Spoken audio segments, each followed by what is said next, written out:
Good evening, ma'am.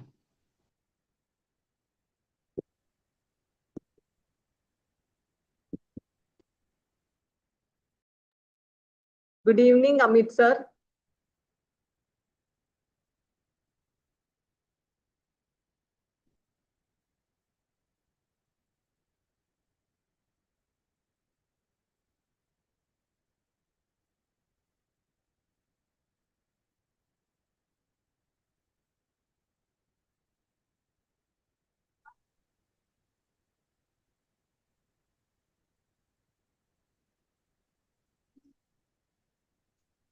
என்னது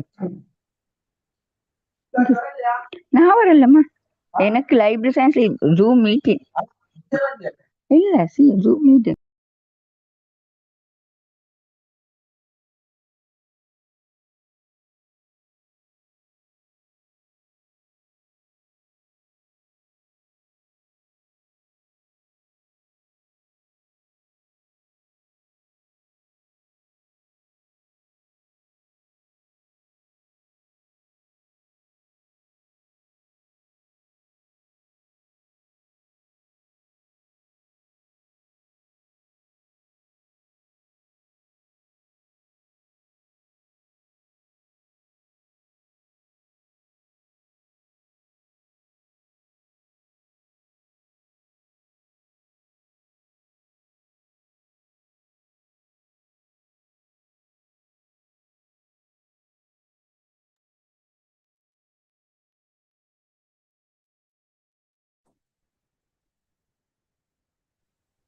Good evening, everyone.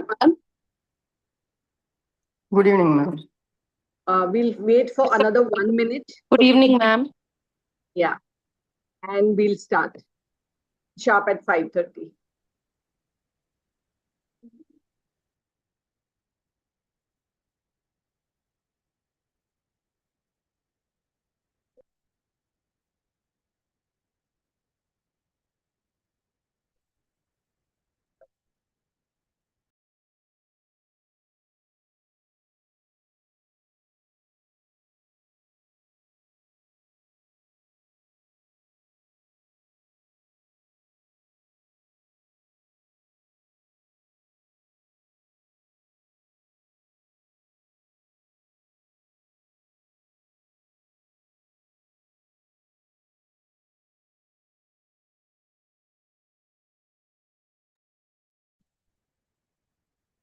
Okay.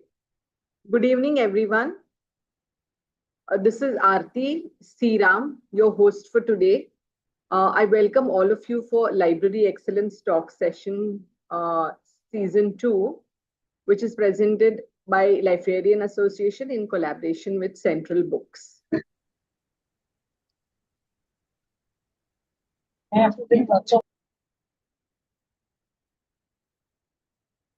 Anirudh will help us to understand a little bit about library solutions. Over to you, Anirudh.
Yes, we can continue.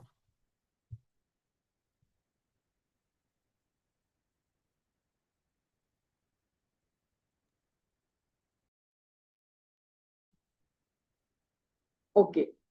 Good evening once again. Librarian Association is a professional community that brings together the librarians and information professionals to promote excellence in library services and lifelong learning and knowledge sharing. It also provides us the opportunity for professional development, networking, and collaboration, and also exchange of innovative ideas and best practices. It's my privilege to introduce our esteemed speaker for today's session, Ms. Neeta Luthria Rao, who will be sharing her expertise on the topic developing early literacy through library activities. Ms. Neeta is Executive Director of Adhyan Quality Education Foundation, a non-profit organization committed to improving the quality of education. She oversees Adhyan's Read Aloud programs in Goa and Kalyan, initiatives that nurture language development, literacy, and lifelong learning towards reading among the young readers. She also co-anchors Librarians of India, a vibrant hub that empowers to transform libraries into joyful and learning spaces. Prior to joining Adhyan, Ms. Neeta served as a head of junior school at Bombay International School. Today's session, as promises, that we will be getting a lot of practical strategies, engaging library activities that Ms. Neeta will be sharing with us. And over to you, Ms. Neeta. I welcome you to take the stage, or all yours, and you can start your session for today. I would also help you in keeping the time, time and the last session, which is question and answer session for our audience today. Over to you, Ms. Neeta. Thank you for that very warm welcome. And one request to everybody, I prefer to be just called Neeta. There's no need to call me ma'am. हम सब इधर दोस्त हैं, कोई formality की जरूरत ही नहीं है. What language is everyone comfortable in? Predominantly English, or would you like the session to be in a mix of English and Hindi? Man, English should be better, ma'am. English is better. All right. Great. So this topic, libraries as early literacy spaces, why does it interest you? I'd be very curious to know that. If maybe some of you can type in the chat what your feelings are about the library as an early learning space. Why would it be the library's responsibility to foster early literacy? I'm going to open the chat window and see. To encourage the reading habit, Gayatri says. But that's in general, right? Reading in general. Why early literacy as such? Very true, Vandana. It creates a foundation for lifelong learning. Vandana, thank you for joining. Tarannum, hello. To create a compassionate world, reading takes care of so many. Hi, so lovely to have so many friends here.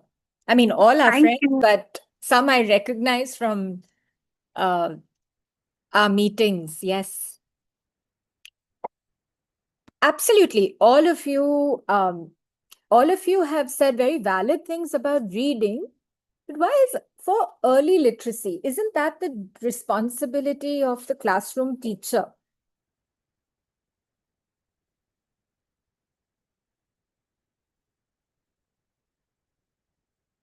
Bhuvaneshwar has hit on something, creating an interest to read. Gayatri, I mean, all that what you have said is very valid, but that applies to children in general. But what Bhuvaneshwar has said, creating that interest in reading, that is, let's hold on to that thought.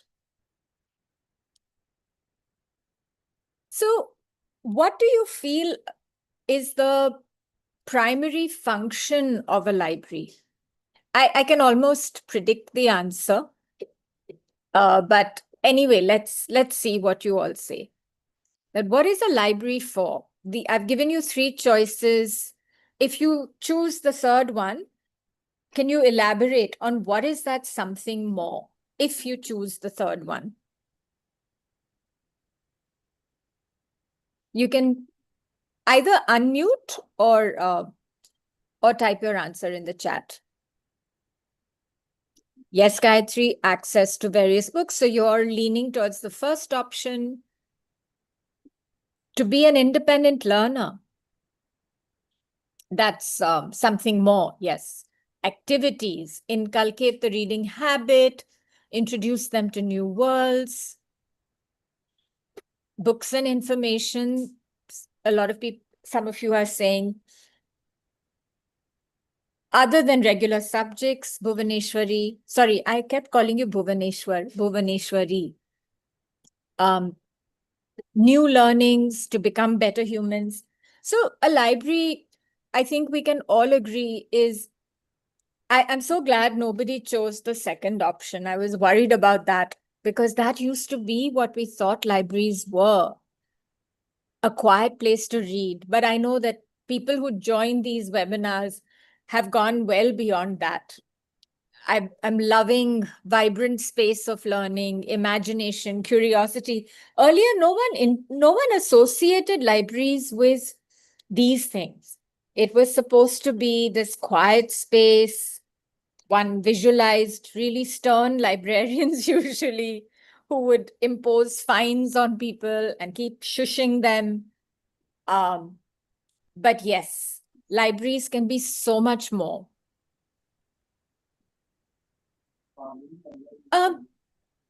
Is someone saying something? Did someone just unmute? Okay, I would request people to resist the urge to scribble on the screen. I'm sure it happened by accident, but I think the annotations are on. Yes. So, how many of you were aware of this fact? I'm sure many of you already knew this, that a child's oral vocabulary by age 5 is the single strongest predictor of reading ability at age 11. Is this a new fact for you, or is this something that you already knew?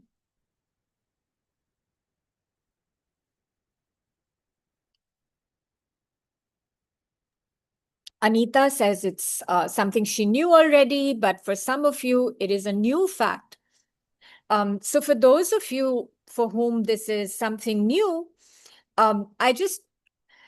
oracy, or the ability to build your oral skills, is one of the most important things that you can do for young children. The more they develop language, and be it any language, the more opportunities they are given to develop oracy, the better and more inclined they will be towards reading.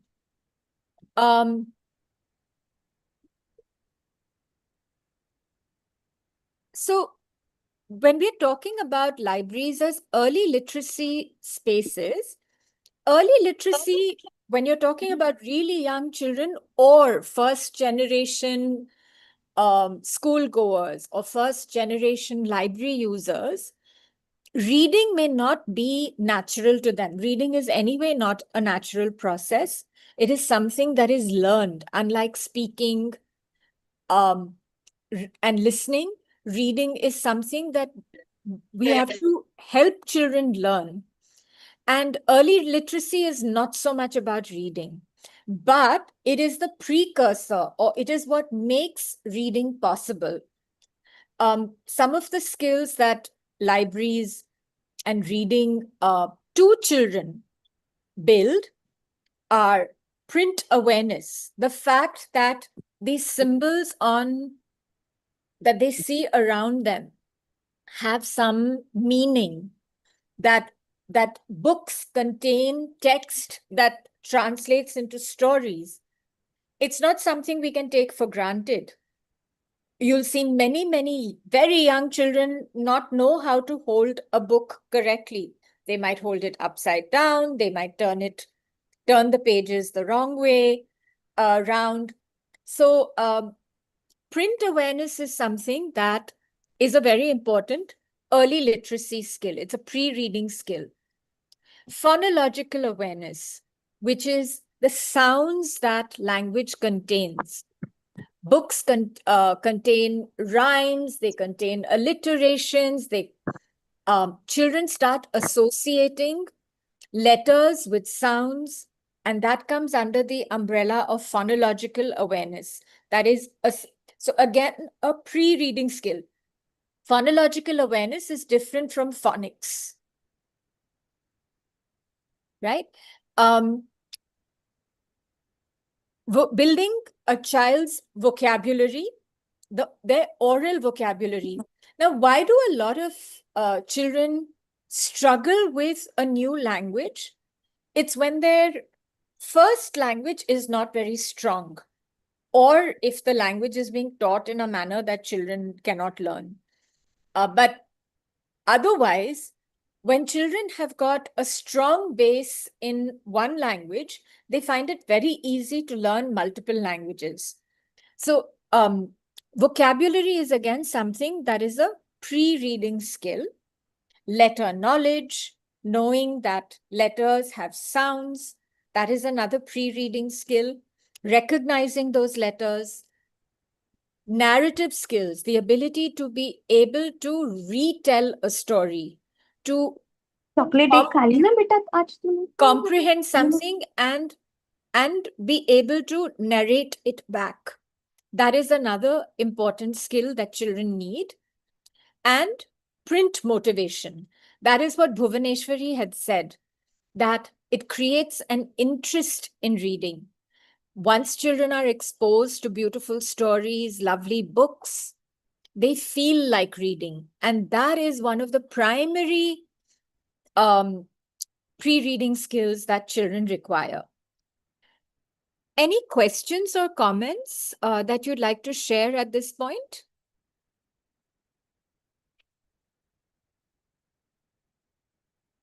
Or should I move on?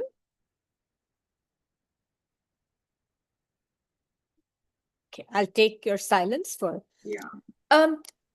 Let's try something out. Let's try out one of the, we were talking about phonological awareness. Let's try something out that all of you can do. I know that clapping may be, I may not hear your claps, but you can clap on your own. And let's try this out. So as I say each word, clap the number of syllables and put the number in the chat, okay? So library.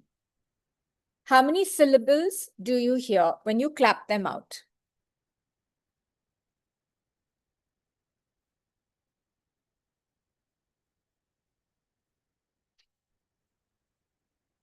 So library, right?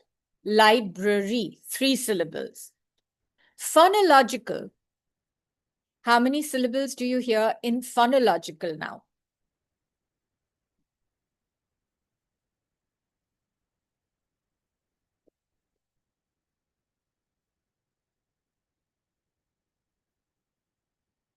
So let's count.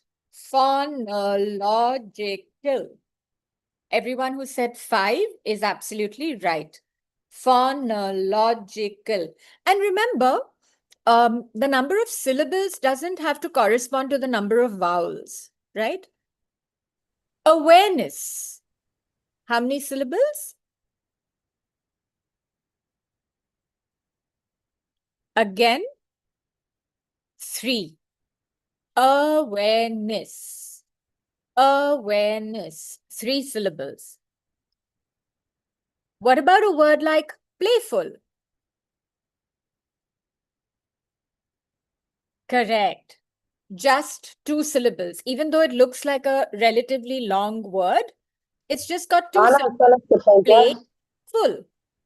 And you can play these games with different letters, with different words with children, because clapping out the syllables, or there are many fun ways of syllabification, which can be made into a little game in the library, and it is such an important pre-reading skill. So one is clapping, the other is holding your fist to your chin. So you can try that too. Library. So every time your chin moves down, you know that that's a syllable.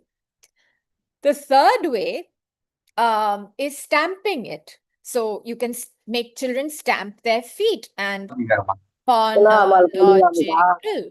Stamp it 5 times. And the one that the children enjoy the most is robot style. Awareness, playful, library. You can make them say things like robots. They just love it. They have such a great time. And you're doing their literacy teachers such a huge favor by getting them to do syllabification. Yeah. This is something that you can do as a game in the library. The children will not really feel that you're teaching them formally, but this is of huge importance. Similarly, you can get them to play games with rhymes. You can get them to play games with alliteration. You can, do icebreakers with alliteration. So for example, you can get children to introduce themselves as, with their name and an adjective. Now, very young children may not be very they may not know the word adjective, but you could just say 2 words that begin with the same sound as your name. So, naughty Nita, for instance. I'm using an adjective. A child who is very young may not be able to pick on an adjective. They might just pick any word that begins with the same letter, and that should be allowed as long as they're picking up the sound. So by introducing things like this as games in the library, you're helping your young learners develop very important early literacy skills. Whoever owns iPhone 6 has said really very informative and interesting. I'm so glad. Thank you. So why the library as an ma'am. Sorry? Thank you so much, ma'am. No, thank you for the compliment. And I'm hoping that you go back with some real good takeaways. So why the library as an early literacy space? So one amazing thing about the library is that we don't, I'm hoping no librarian here has been burdened with a curriculum and has been told that you have to finish this curriculum by the end of the year. There might be learning objectives. I don't know, how do your libraries work? Do you have a library, like a fixed set of things that you have to do? Or is it left up to you how you design your library sessions? I'm hoping it's the latter. Yeah, so when you create your own planners, you don't have these very specific learning objectives. We all, of course, want our children to learn informally through all our spaces, but the big advantage of the library is that you have a lot of freedom to design your own plans. Children also have access to books that appeal to their interests. So that is a big plus. And the most important thing is that libraries are not places where we are evaluating children, we're marking them, we are assessing them formally, giving them grades. Oh, Mr. Mohan, that's a lot. Yeah. Right? So because they are, we don't have the pressure of giving children tests in reading, we can do a lot of things in a fun way, but really help the children become great readers within time. I'm going to talk to you about 3 other strategies that are very simple to implement, but hugely effective. I think one or two of you already spoke about one of the strategies, which was the read aloud. Now, I am an advocate of the read aloud, not just for early learners, but for all learners. I feel that you should never stop reading aloud to children and not even to adults. Audiobooks are really amazing. When you're on those, I feel car sick. So when I'm in the car or on a journey, very often I listen to audiobooks and I just love them. And that's a read aloud for adults. Picture talk and bookmaking. We'll go into each one of these one by one. So the read aloud as a pedagogical tool, I'm going to read aloud a very short book, but while listening, I'd like you to make a note of how you feel that it can contribute to early literacy skills. Actually, I'm preaching to the converted, I know, and you already probably know all this. So I'm going to flip my screen. Just a second.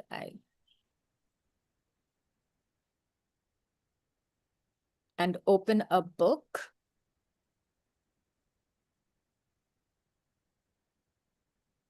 Can you see the book that I have? Yes, I think you can, right? Too big, too small? So I'm going to read a level 1 book to you. Too Big, Too Small by Lavanya Karthik, who's a talented author and illustrator.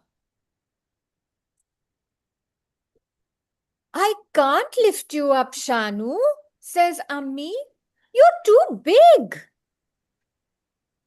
Poor Shanu, look at her. She's pulling at her mother's ordni, and she wants to be carried just like the little baby.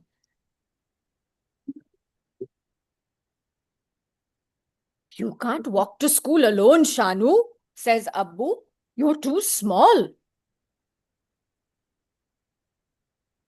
You can't sleep in the baby's cot, Shanu, says Dadu. You are too big.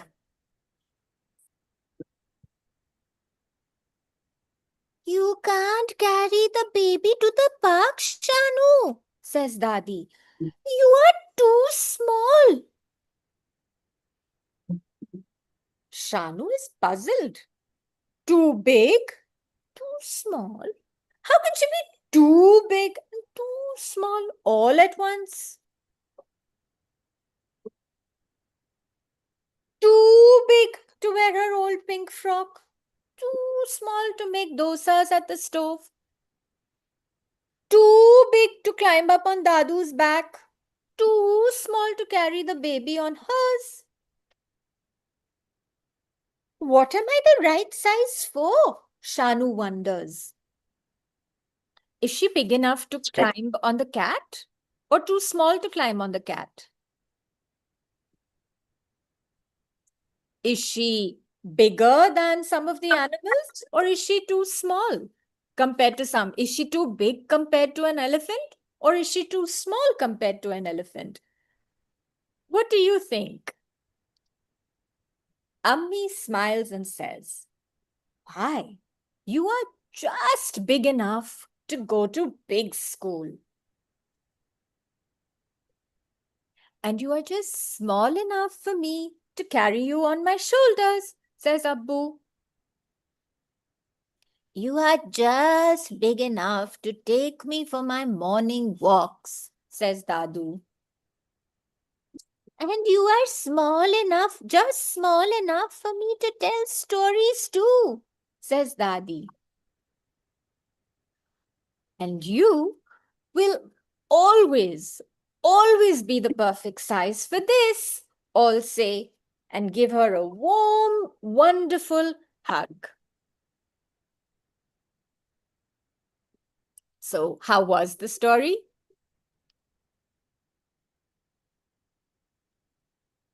Awesome. I'm just going to switch screens. One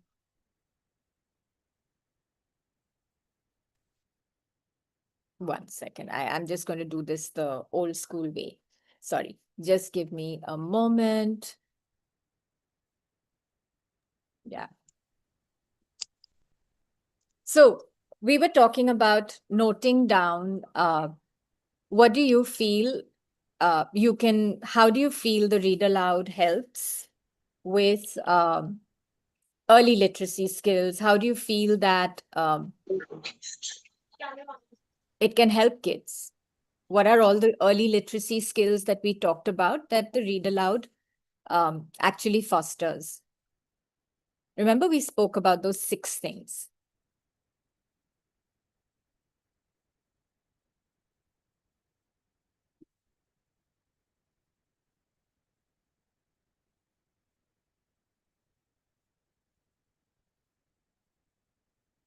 Are you noting down your answers on the chat?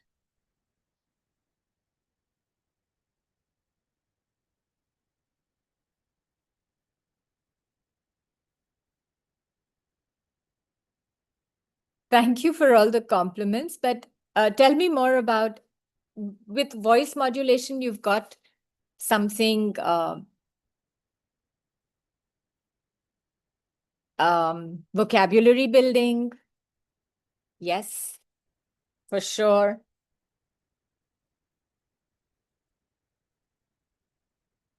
Expressions, for actually seeing the pictures, the words, vocabulary, listening, concentration, making meaning, learning the right pronunciation, bonding, yes. Trying to imitate, association of sounds to pictures.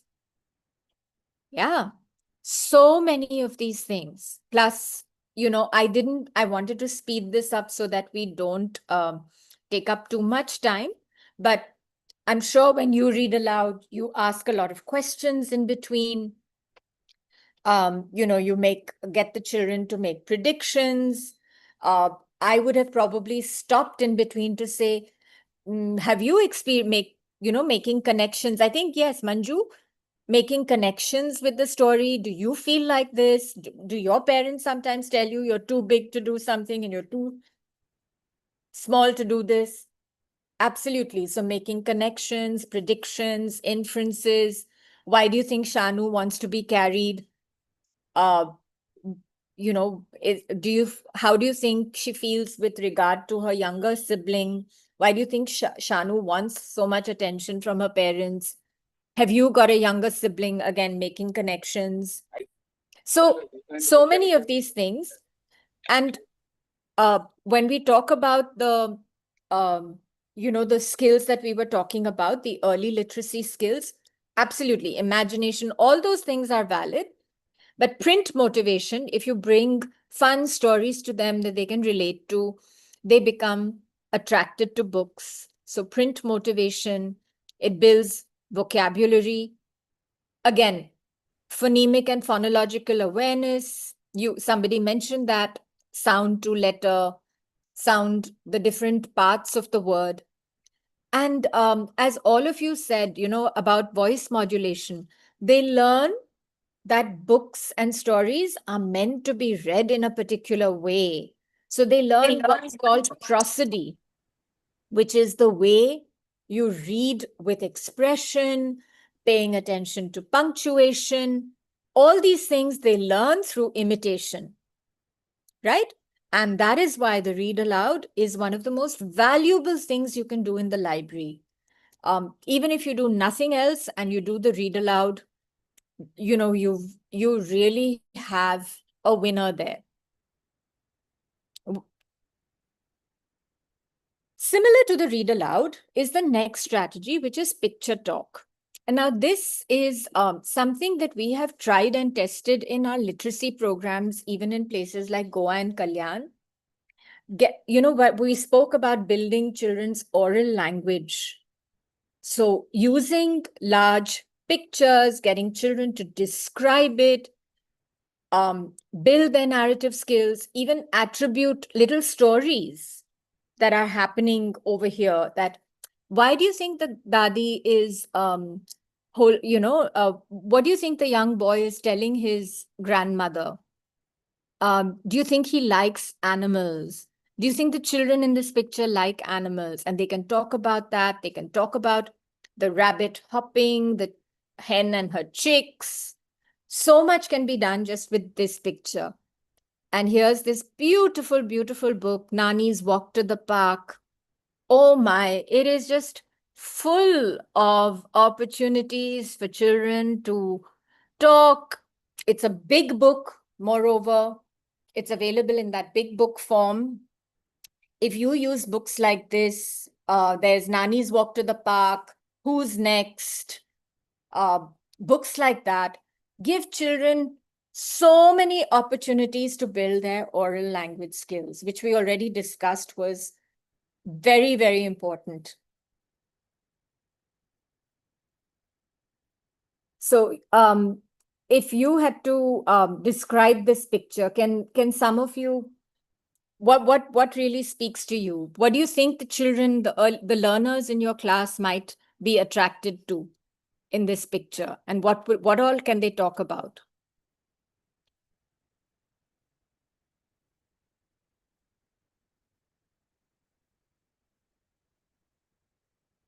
I'd be very happy if some of you unmuted also, because I really don't like to be the only person talking in a meeting.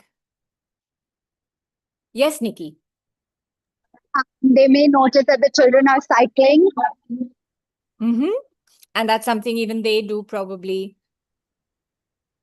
Can I say one thing else, or should I wait for somebody? I mean, Sure, go ahead.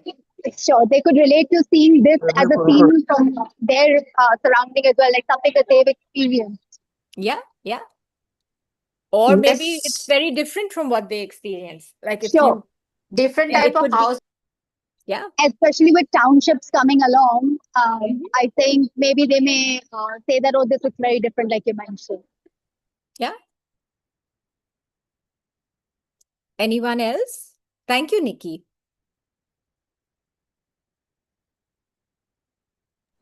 Yes. Yes, Manju. Go ahead. And they can see different type of houses. Some flats are there, some small houses are there, but the different type of residents are there. It can be seen in the picture. Yes. And so many things that, like, the details in this picture are just so amazing. This auntie giving back the ball to the children. This father maybe the father trying to comfort the child who's got hurt. So many things that are relatable. The boy and the dog, both. Yes, Samruddha. Good evening. It is as in the picture, I can see like the children are so excited to be with their family. The evening they are spending some good time, family time, with the dogs around, maybe with the pets Yeah. and with the grandparents. And there are so many things, exciting thing happening in the picture actually. So many details, right? Now look at this uncle they're both having tea, and he's getting annoyed at his neighbor who's inconsiderately watering the plants which is falling on them. Like, there's so much happening in this picture. Yes, Bhuvaneshwari.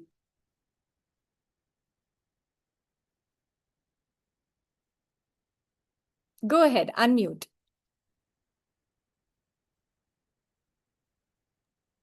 Please unmute yourself, Bhuvaneshwari.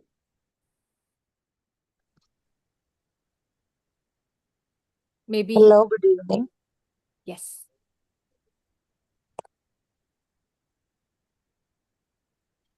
Good evening, all. This is Sajita. Yes, Sajita. By seeing this picture, the students can relate their own experiences. Yeah. Feeding a dog. So students, when they see the picture, they'll tell, we also will do all these things in our daily life. So the relating to their daily experiences also can be happen through this picture.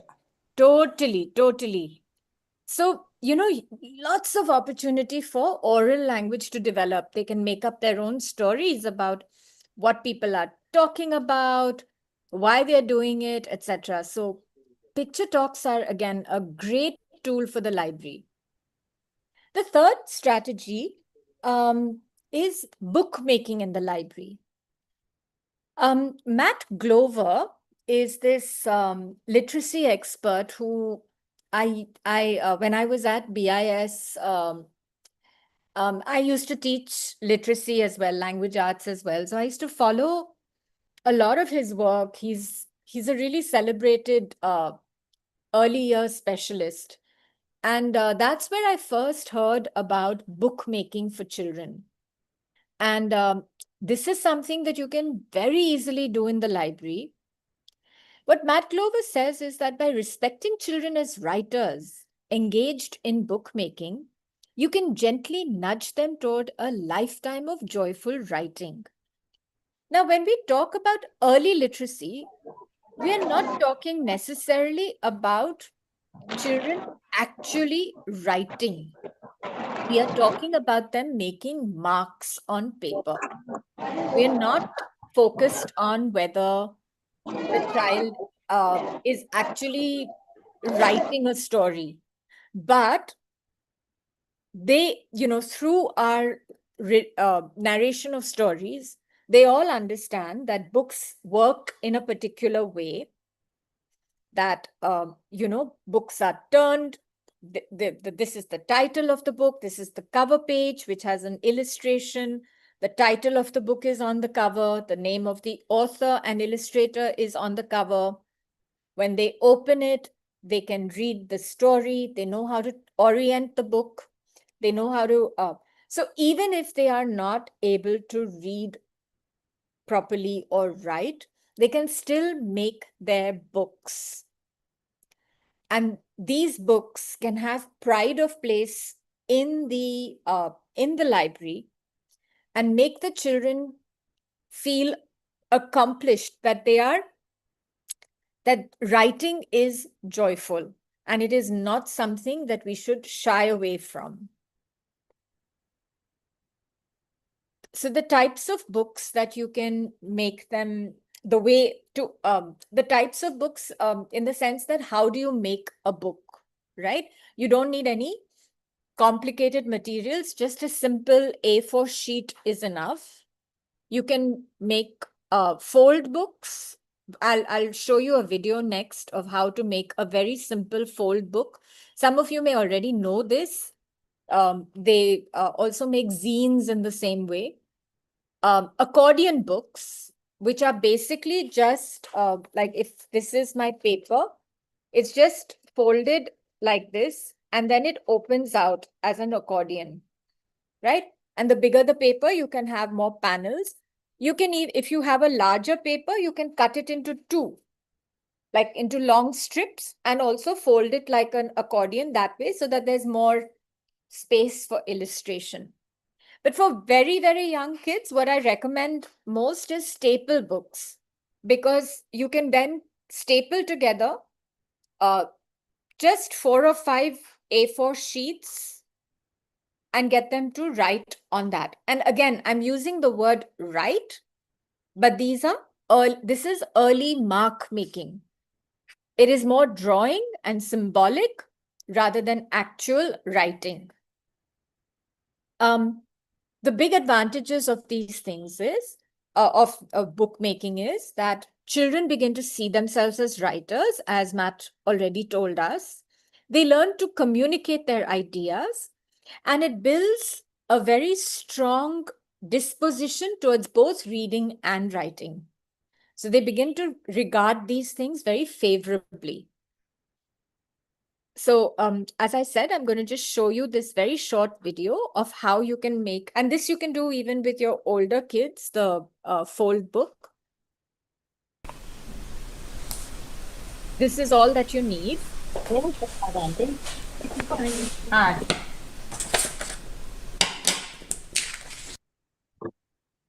One fold like this, one fold this way,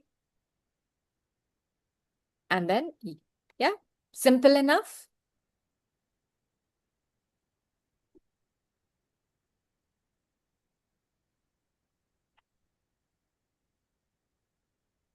Once you've done that, what you're going to do is, yeah, just cut that much. Yeah.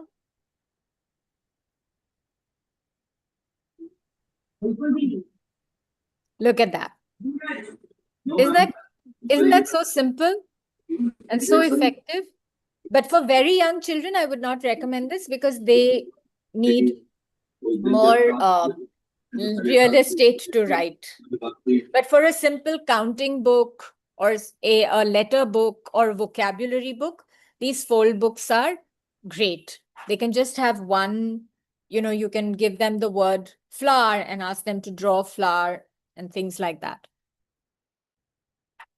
So some of the themes, see, this is what I mean by bookmaking. The child knows what they have done. You may or may not understand the book, but they will be able to narrate a fluent story about what they have done.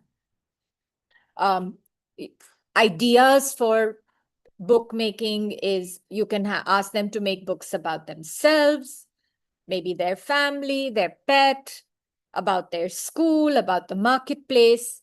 They can just invent their own stories if they like. They can retell stories that they've heard and, narrate them in sequence. So that again gives them a very important skill, sequencing. Or it could be to reinforce concepts like shapes, numbers, letters, right? So that's how you can use bookmaking in the library.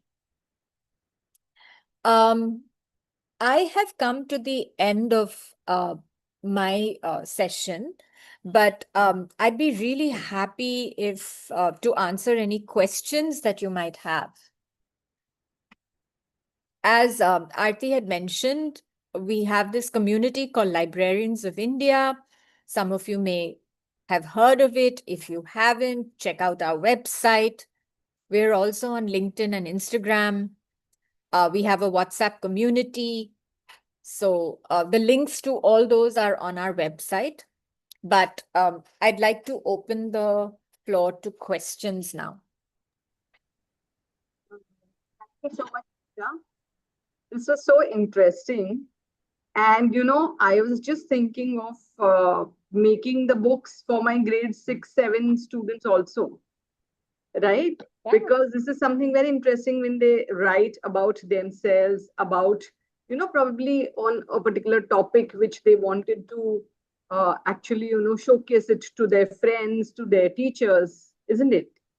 So I'm also thinking, to having this kind of idea with my students. Glad. Let's Thank see. you for Yeah, sharing. let's see if anyone else would be, having any questions, or, if you want to also share about if you are, going to do something like this. So Manju has asked one question, which is, what if you don't have a smart board in the library? So that's perfectly okay, Manju. You have books, which is fine. Why do you ask about the smart board?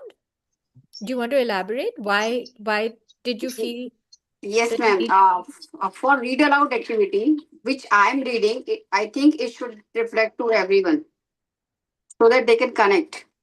For sure. So what I do, if there is no projection facility, which even in, I run a little library on the weekends in Cuff Parade. I don't have a smart board or anything there, and I don't use a laptop. I just use paper books, but I get the children to sit in a circle around me. Now, if you have a very large class, I can understand that that can be a problem. Something that I have seen some teachers do, but I feel it's a little bit of a waste of paper, but they photocopy the pages of the book and magnify them and hold the pages up for the read aloud. That is if you really have a very large class. But otherwise, I just hold the book to show the children. And if they're seated, for instance, maybe if forming a circle is not possible, I go around as I'm reading aloud and I show them the pictures. I hope that helps. Yes. Oh, Yes, it did help. hi, ma'am. You. This is Gayatri. I do have a question. Please. Hello. Yes, Gayatri.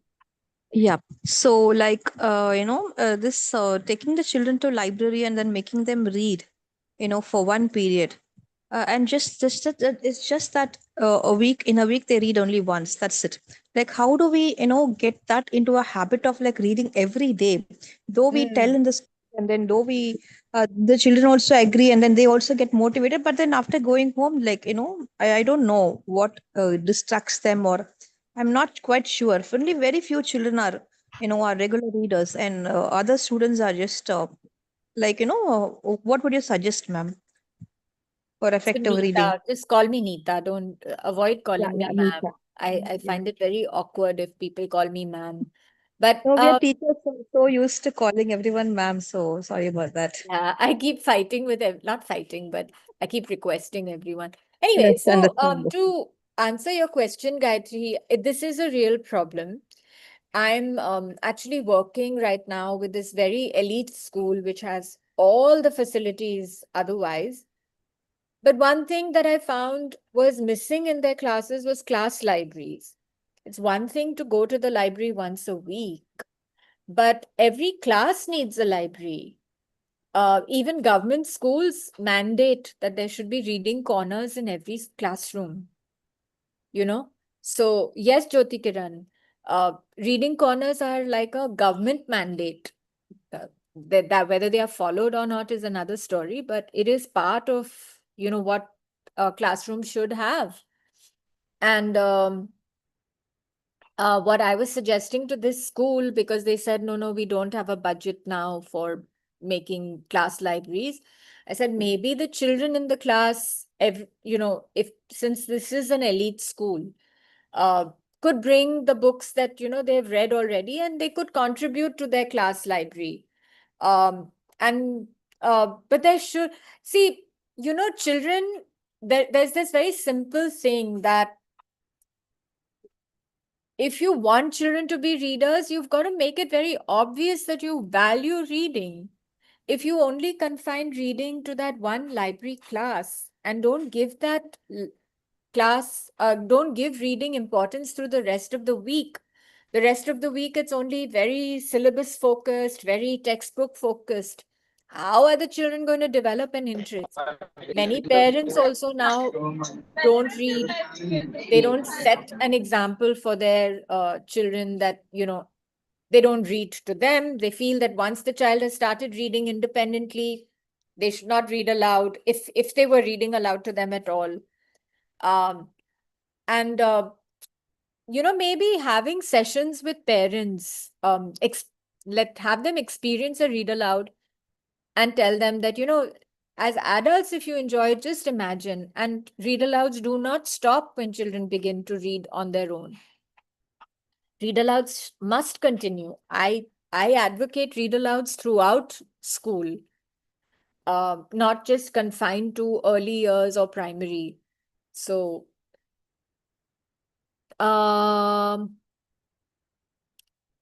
Mohan has asked, I'm just seeing if there were any other questions before that. Maybe Aarti, you could also help me see whether there are any other questions. I'll answer Mohan's. How do you issuing books to children of pre-primary? I would definitely say yes. Uh, Even if you don't have that many books, I understand that the books may not come back to you in the condition that you sent them. Sometimes there will be, but that's what books are for, no? To be read. So if we want children to read, maybe again, talking to the parents about it and asking them, say, so we used to send books with our pre-primary every week. And if they finished the book, they could return it and take another one. There was no restriction on it has to be done only that day. In fact, when I took over as head of junior school, all those things about children can only come to the library during the library period. They can only issue a book so they can only like only once in 2 weeks can they issue books. It was a free system. They could issue as many books as they wanted and return them and take new books. Again, building that reading culture depends so much. You have to have the entire community committed to it. It cannot be the work of only the librarian. I think all of you will agree to that it cannot be just the librarian saying you must read, you must read. Teachers need to set examples. As the head of primary, it's very funny when I go back to my school, the children don't, I mean, they knew I was the head of school, but for them, my identity for them was less head of junior school and more, we miss your stories, Miss Neeta, they tell me. We loved it when you read to us. Nobody reads to us anymore. That's what they remember me for. They could walk into my office at any time and tell me, read aloud to me. We would discuss books. We would talk about books that they had read at lunchtime. I would be hanging around in the library at lunchtime. And even if 2 children wanted me to read aloud to them, I'd do that. So it has to be something that the school as a community promotes. Samruddha, I've been talking too much. You have a question. You've raised your hand. Yes, ma'am. Actually, I just wanted to ask, like you have been talking about the class libraries. We we do have like class libraries, but then it is just for the sake of like it's a reading corner. But I think the class teacher should take the initiative, or maybe the Yeah. teacher in charge should take initiative. Have done like we do have the class monitors or maybe the class librarians, but then somewhere we are failing. I don't know how to go and go about it, take it ahead. Or maybe in primary classes also we do have some reading programs which are taken up, but then Yeah. I think somewhere can you give me some ideas how do we take reading programs for primary classes, say 3 to 5, or maybe 6 to 8 also? It becomes like how do we connect with them? So I don't know what a lot of the teachers at my school used to do is in the morning meetings that they had with the class teachers. A lot of them started the day with saying that, while I'm taking attendance, why don't you pick up a book and read instead of having to say, yes, miss, waiting for your name, because while the children are reading, I can see who's in my class. I just have to tick who's there, right? I don't need them to call out their names. So Absolutely. that was one thing that we did. Then we would all just, a lot of schools do this drop everything and read, where everyone in the school just once a week or once every so often, whenever, just for 5 minutes, 10 minutes, you just pick up something and read, and everyone picks up something and reads. It's like standing up for the national anthem. You just stop doing whatever you're doing and you read. Silent reading time should be protected in the classroom. That's what I'm saying. I think as a community, as a school community, when teachers used to write in their report cards for children that you need to read more, I would be reviewing their comments, right? And I would ask them back, when was the last time you read a book? Yeah, actually, we are also Yeah. So why don't, when you're telling people to read, we all need to read. You can't give advice that you're not following, right?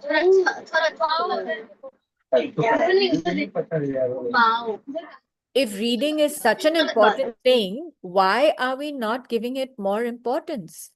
Children do not learn just through textbooks.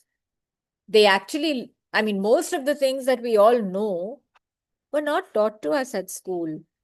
Like the things that we are really knowledgeable about. It's because we read beyond the textbook, right? If we had limited ourselves to that textbook knowledge, we would be very shallow people. exactly. So thank you. Thank you for the answer. I would like to share something. Like we all are here in this webinar, so it means we are passionate librarians.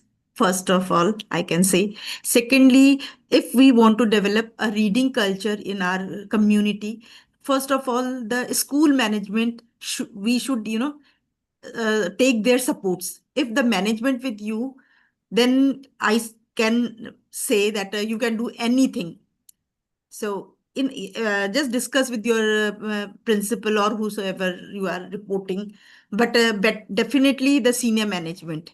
If they will support you, then you can do whatever you want.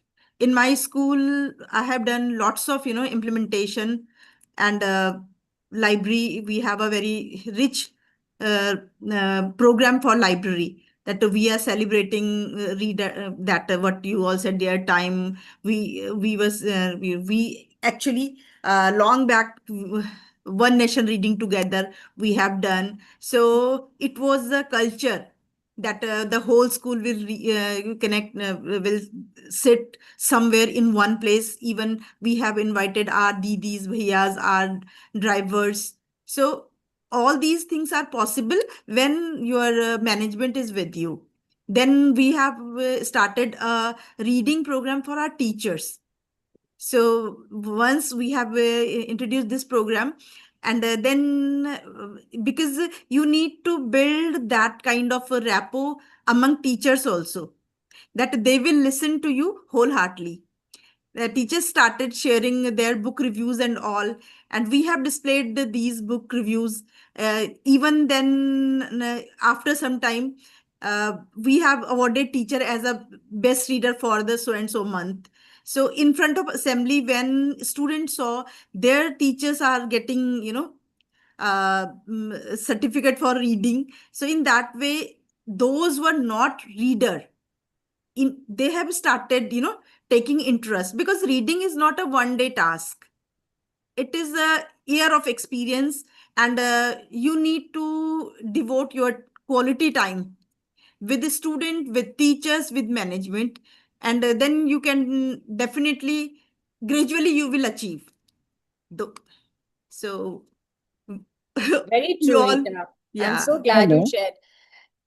Hello. Yes, Yes, ma'am. May I speak? please. Yes, ma'am. Actually, 6:30. we all are facing so many problems when we wanted to conduct any programs, anything else together, collaboration with the teachers. It's very difficult for us actually, because that academic is going on separately, and library is, and nowadays teachers are also not able to come to the library due to so many workload. You know that. Actually, most of the time they are telling collaboration with the librarian. Each and every activities should be conducted for that English languages and subjects, everything else. but it's very difficult for us to conduct all these things. We are ready to do everything, but teachers are not able to do because of so many pressures. You know very well, CBSE, sometimes CBSE giving pressure, and we have to conduct so many programs. Each and every activities they have to do, the science day, maths day, everything. It's really, it is very difficult for us to collaborate with teachers, ma'am. Please, any collaborative activities, please explain me, ma'am. What are you doing for that?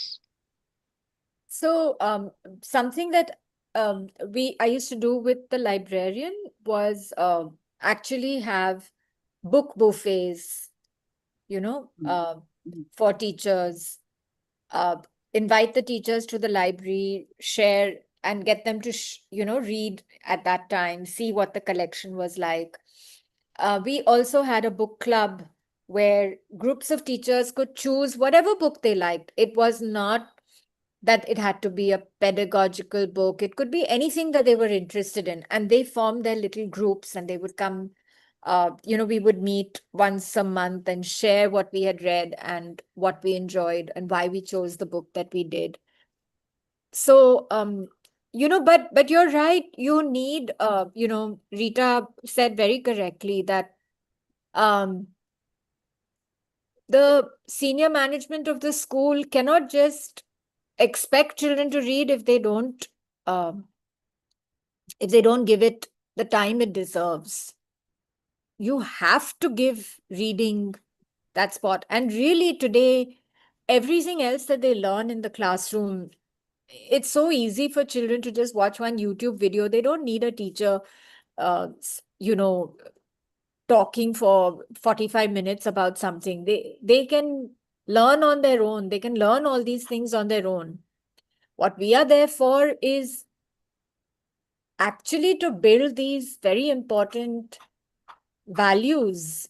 And I'm not talking about moral values as much as learning values, value reading, value deep reading. And today with AI, I really feel that, deep reading is going to be under threat, because who would not prefer just feeding a book into AI and saying, give me a summary, then I can talk knowledgeably about the book by just reading a one-page summary. But my knowledge won't be deep, na? And it's secondhand knowledge. We have, I don't know if the organizers want to stop the meeting. Yes, but Nita. Nita, we need to stop because we've already, over time. It's 6:35. Thank you so much. Ma'am. Thank you, ma'am. Thank you so much. Thank you, ma'am. Bye-bye. Thank you so much. Thank you, Thank ma'am. you so much, ma'am. Thank you so much, ma'am. Nita. Always help us. Thank you so much. Closing. Thank you to the person who called me Nita. Thank you so much.